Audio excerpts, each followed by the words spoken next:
Olá, saudações, salute a tutti. Sejam bem-vindas, sejam bem-vindos. Sou Leonardo Magalhães e vocês estão no canal que trata de literatura e religião, história das religiões e hoje vamos falar de Império Romano. Império Romano, que já leu alguns livros de Império Romano aí. Recomendei a leitura A Vida dos Doze Césares, do Suetônio, né?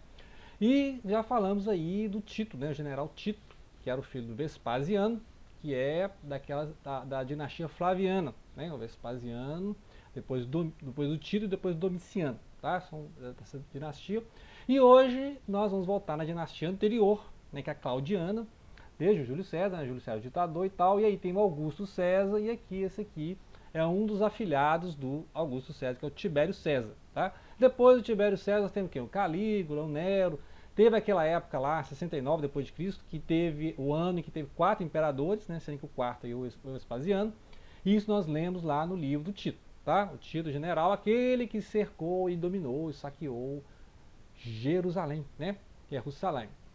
Muito bem, aqui a obra é como se fosse uma autobiografia, podemos dizer assim, um diário de Tibério, tem cartas também que ele recebe e tal, que vai lembrar muito Memórias do Adriano, da Marguerite e o Senar, né? Então no canal aí, se não me engano, no canal de literatura eu falei ou falarei deste livro que trata do imperador Adriano, que vem depois, né? Antes do Marco Aurélio, tá? Que o Marco Aurélio ainda vem antes do Cômodo. O Cômodo vocês conhecem, é aquele filme do Gladiador, né? Que tem lá o cara que é que tem uns imperadores assim, os caras fazem de tudo para conseguir o trono, né? O poder do Império Romano, né? E aí você vê lá o Calígula, o Nero, esses caras sanguinários, né? Matava até pessoas da família para conseguir os cargos de imperador. Você vê o Cômodo, que matou o próprio pai, possivelmente, né? Então, esse aqui é diferente. Esse aqui é um cara que não estava muito interessado em ser imperador, tá? Ele não estava muito... Então, foi muito contra a vontade e contra a vontade do próprio Augusto César, né? Que queria outros... Então, você vai ver que vão morrendo pessoas da família dele nas guerras, por conspiração, por intriga, por envenenamento, vai saber, porque aqui vai contar os bastidores do Império Romano. E por que o Tibério é importantíssimo? Porque foi durante o Tibério que viveu Jesus Cristo, tá? A época de Jesus Cristo é esta época aqui. Lembrar que a época de Vespasiano, Nero, Vespasiano, Tito, é lá na época já da divulgação do Evangelho, né? Então, o Nero ainda é a época ali de São Pedro e São Paulo, né? Depois, Vespasiano e Tito, destruição de Jerusalém, dispersão dos cristãos ali para a região da Síria, Anatólia, né? Até a região da Grécia, né? Então, é importante isso aqui agora. O Tibério largou as fronteiras, na Germânia, né? Tem várias campanhas militares, inclusive tem várias partes aqui que ele descrevendo as batalhas, né? Interessante para quem gosta de literatura assim, que trata de Império Romano e batalhas, tá? Então, mas o nosso tema aqui é mais para a religião, tá? Então, os aspectos mais importantes aqui é conhecer as dinastias que formaram o Império Romano. Recomendo ler o livro do Suetônio, que vai contar a biografia desses imperadores. Então, na ordem, né, cronológica, eu falei, leiam primeiro sobre o Júlio César, tem a peça do Shakespeare também, Júlio César, e aqui Augusto César, a Pax Romana, e o Tibério, que as guerras do Tibério eram mais nas fronteiras, né? Então a fronteira da Pártia, né, que é a Pérsia, e onde aconteceu, né, 50 anos antes da época dele aqui, de Cristo, aconteceu o erro crasso, o erro crasso é a tentativa lá do general Crasso, Marco Crasso, de invadir a Pérsia. Não conseguiram, né? Não conseguiram lá. Esse Império Persa, depois a Pártia, né, os partos, só foram dominados lá na época dos muçulmanos, né, no Islã, lá depois do Mohammed, né, o profeta Mohammed, que aí depois do zoroastrismo o Irã adotou o islamismo, tá? Isso olha lá na frente. Muito bem, aí ele vai falar desse erro crasso, né? E aí vai comentar isso aqui. Inclusive, ele vai, quando for lá em diplomacia, né, várias missões diplomáticas, ele vai vai receber de volta escravos já velhos, né, 40 anos já escravizados, que eram aqueles soldados. Então, voltando, ele vai encontrar então esses escravos que eram soldados lá da época do Crasso, né? Então, na derrota do erro Crasso. Então é interessante que ele mostra isso aí, contrapontos às cartas que ele recebe da família, a morte dos filhos. Então, assim, ele tenta fazer uma panorâmica, né? O que é a vida do futuro imperador que não quer ser imperador, que era um funcionário público, que era um general, que foi lutar na Germânia, né? Lembrar aquelas tribos germânicas depois vão invadir o império, né? Não foram civilizadas, né? Pela cultura romana. E essas tribos germânicas depois vão invadir, né? E outras tribos vão chegar e vão invadir o império nos próximos 400 anos, né? Que é de Roma. Tá? Então você vê que a parte interna das intrigas dentro das famílias, das dinastias, né? Essa dinastia você sabe que vai cair, né? Então depois o Nero vai cair, eu falei, vai ter a outra dinastia, e aí depois lá na época do Adriano, etc., vai ter outras dinastias, Antoninos, etc., né? Marco Aurélio, vai ter os bons imperadores, né? Então é isso aqui. A época é de paganismo. O que é paganismo? Paganismo é o politeísmo. Então vai mostrar que os soldados, né, tinham vários deuses, as elites romanas tinham vários deuses, né? Então eles se abrigavam sob esses guarda-chuvas dos vários deuses, né? Então Vênus, Marte e tal. Os soldados cultuavam Marte, tinha Mitra, né? Outra divindade que veio do Oriente. Então o politeísmo que é normal, que vai acontecendo uma queda gradativa disso aí, porque vai entrando mais a filosofia grega e tal. Vai acontecer um período de transição em que ainda não tem o cristianismo, né? O cristianismo está surgindo, né? Cristo está aqui. Ainda não surgiu o cristianismo, ainda não tem o apóstolo Paulo, né? O apóstolo São Paulo, etc. Então ainda está um período de transição que ainda não tem o cristianismo no Império. E depois vai ter lá no futuro o cristianismo lá no século IV. Né? Século IV aí já tem Constantino, etc. Né? Então essa é uma época de transição. E aí as diferenças culturais. Então eles não, por exemplo, os romanos que têm um calendário diferente, que é medido por Roma, né? Esse calendário é medido por Roma. Então os romanos não entendem o calendário judeu, por exemplo, né? Para eles têm dificuldade de entender o calendário judeu, que é, por exemplo, o calendário judeu como é que funciona, né? E oriental, né? O persa, o islâmico, é de pôr do sol a pôr do sol. Então o dia começa com o pôr do sol, né? E acaba no outro pôr do sol. Diferente do egípcio romano, em que à meia-noite, né? Tem a meia-noite aí até outra meia-noite, que é o nosso calendário, né? Então o dia acaba meia-noite e tal. E aí quem segue o pôr do sol, deu 5h40, deu 6 horas, 6h10, aí é outro dia, tá bom? Esse é o horário judaico, islâmico, persa. Acho que a Fé Bahá'í também, né? A Fé Bahá'í também do pôr do sol ao pôr do sol é diferente.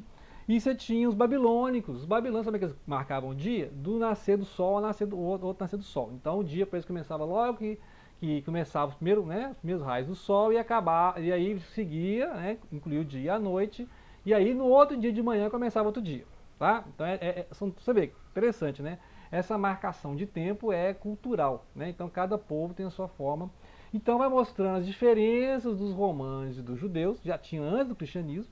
E aí muitos dos cristãos vão se abrigar nas sinagogas, né? Muitos cristãos vão pregar nas sinagogas.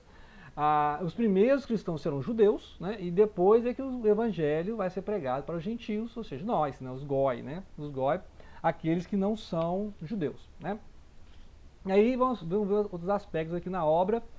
Tá, ele vai discutir então, eu falei, a campanha militar, né? Então as campanhas militares são na Germânia e as campanhas militares ali na região da Pérsia. Né? Então ele vai falar assim, assim, interessante que essa briga aí vai continuar até na época do Império Bizantino, né? Porque quando surgiu o Islã, né, com o profeta Mohammed, né, no século VII, os árabes estão ali entre os persas e os bizantinos. Né? Então a transição da fronteira estava na Armênia ali, né? Onde a Turquia e tal. Então o Império Bizantino era ali onde a Turquia, depois é que os turcos, né, foram tomando conta ali, os otomanos, Constantinopla caiu no século XV, né? Então, como é que é interessante a história? Então, naquela época dos romanos, que depois vai formar os romanos do Oriente, que é Bizâncio, cortar o Império Romano em dois, né? Você tem o romano do Ocidente e o romano do Oriente. O do Oriente vai ser em Constantinopla, aqui é Istambul hoje, a antiga Bizâncio, né? Por isso que é bizantino. Então esse Império Persa, de certa forma, vai ficar ali até ser colonizado pelo Islã, podemos dizer assim, né? Vai se render ao Islã. E aí hoje nós temos lá a maioria xiita, na Shia, no Irã, que é a antiga Pérsia, né? Então é interessante isso aqui.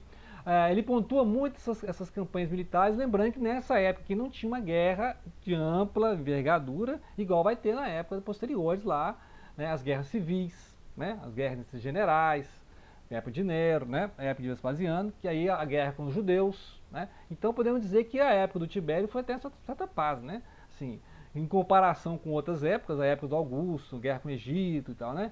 Então essa época aqui, a única incôgnita que ele vai ter vai ser depois, né, os sucessores dele, Calígula, etc., com as revoltas judaicas, né? Aí você tem que ler lá o livro do Flávio Josefo, né? O Flávio Josefo, que eu já falei, lá quando eu falei do Tito, ele é um dos presos, né, dos cativos da campanha do Vespasiano e do Tito, e ele passou a seguir os flavianos, por isso ele adotou esse nome de Flávio Josefos, né? Ele é um judeu que acabou entrando para as malhas do pensamento romano e escreveu a história dos judeus naquela época. Então, muitas referências a gente tem aos judeus daquela época, por isso aí. Por isso que eu recomendo ler o Tito, né?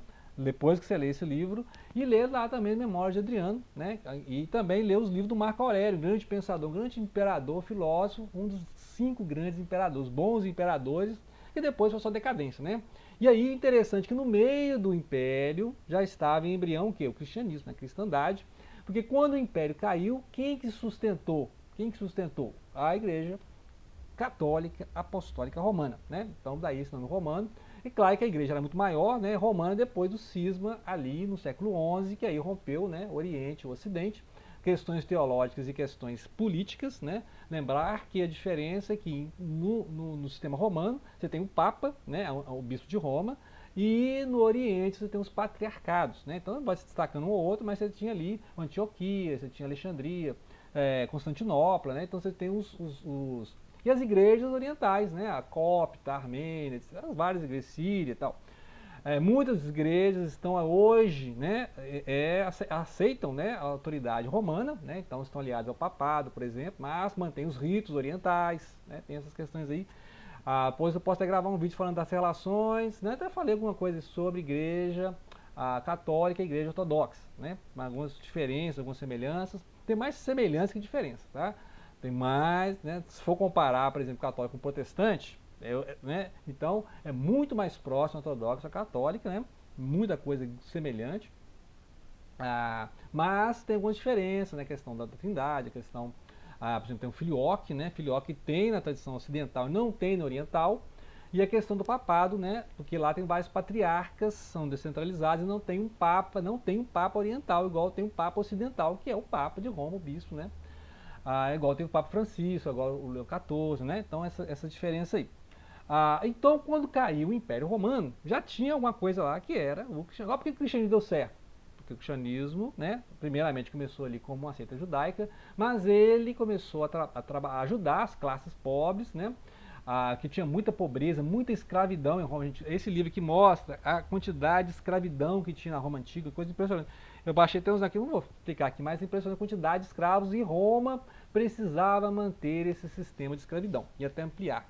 Por isso que ele vai falar aqui, ó, ele não gostava muito de guerra, não, ele era mais político, mas ele era obrigado a ir para as guerras, sangrar e morrer sangrando, via os soldados morrendo, né? Tem vários momentos que mostra aqui que ele não gostava da guerra, igual outros. Parece que o Vespasiano era mais frio, o Tito era mais frio, né? Mas o Tibério dá a impressão que, pelo menos se você confiar nessa autobiografia, ele não gostava muito das guerras romanas. Mas o império precisava dessa expansão, né? E de escravos, mais escravos, e tinha mais escravo que cidadão, tá? Então, o maior perigo isso aí, tinha os revólveres, vai ter o gladiador lá, vai ter os Espartacus, lembra? Os Espartacus, então, tem até o filme, né? A decadência do império, que precisava muito de escravidão e manter esses escravos, né? Então as pessoas eram vendidas igual animal, é terrível, né?